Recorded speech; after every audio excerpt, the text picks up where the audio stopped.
నాగచైతన్య సాయి పల్లవి జంటగా నటించిన చిత్రం తండేల్. కార్తికేయ 2 ఫేమ్ చందు మొండేటి ఈ మూవీని దర్శకత్వం వహిస్తున్నారు.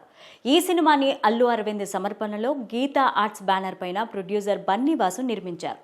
ఈ మూవీ ఫిబ్రవరి 7న ప్రేక్షకుల ముందుకి రానుంది. అయితే ఈ సినిమా రిలీజ్కి ముందే ఫుల్ పాజిటివ్ బజ్ని క్రియేట్ చేసుకుంది.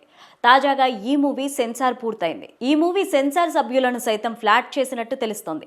ఇంతకీ సెన్సార్ సభ్యులు ఇచ్చిన రిపోర్ట్ ఎలా ఉందో చూద్దాం. సెన్సార్ సభ్యులు ఈ సినిమాకి U/A సర్టిఫికేట్ ఇచ్చారు. ఇప్పటికే ఈ సినిమా పైన అల్లు అరవింద్ ఫుల్ కాన్ఫిడెన్స్ తో ఉన్నారని గీతా ఆర్ట్స్ సంస్థ తెలిపింది. ఇక నిర్మాత బన్నీవాసు నాగచైతన్య కెరీర్ లో భారీ కలెక్షన్స్ తెచ్చే చిత్రంగా ఈ సినిమా నిలుస్తుందని మొదటి నుంచి చెప్తూనే ఉన్నారు. ఇప్పటికే ఈ సినిమా నుంచి విడుదలైన పాటలు సూపర్ హిట్ గా నిలిచాయి.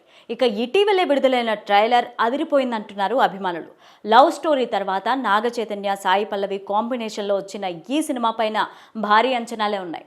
ఇక తండేల్ సినిమా ఎక్కువ సాగదీయకుండా చాలా క్రిస్పీగా కట్ చేసినట్టు తెలుస్తోంది. కథలో ఉండే ఎమోషన్స్ని నీరు కారనీయకుండా సన్నివేశాల మధ్య ఉండే భావోద్వేగాల్ని ప్రేక్షకుల హృదయాల్లో నిలిచిపోయేలాగా ఎడిట్ చేశారంటూ టాక్ వినిపిస్తోంది. యాడ్స్తో కలిపి సుమారుగా 2 గంటల 32 నిమిషాల నిడివి మాత్రమే ఉండేటట్టు జాగ్రత్తలు తీసుకున్నారు చిత్ర బృందం.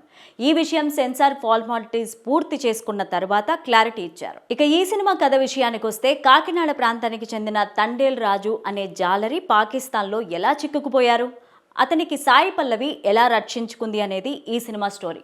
అయితే సినిమా మొత్తంలో పాకిస్తాన్ ఎపిసోడ్ కేవలం 20 నిమిషాలు మాత్రమే ఉంటుందట. మిగతాదంతా కూడా రాజు బుజ్జి తల్లి పాత్రల చుట్టే తిరుగుతోందని తెలుస్తోంది. నాగచైతన్య సాయి పల్లవి మధ్య అదిరిపోయే కెమిస్ట్రీకి తోడు కాస్త దేశభక్తి కూడా జోడించి డైరెక్టర్ చందు మొండేటి ఈ సినిమాను భారీగా ప్లాన్ చేసినట్టు ట్రైలర్ చూస్తే అర్థమవుతోంది. ఇక ఈ సినిమాకు దేవిశ్రీ ప్రసాద్ మ్యూజిక్ అందించారు. ఈ సినిమా విడుదలకు ముందే సూపర్ హిట్ అంటూ టాక్ రావడంతో ఫిబ్రవరి 7 కోసం అభిమానులు ఎంతో ఆసక్తిగా ఎదురుచూస్తున్నారు.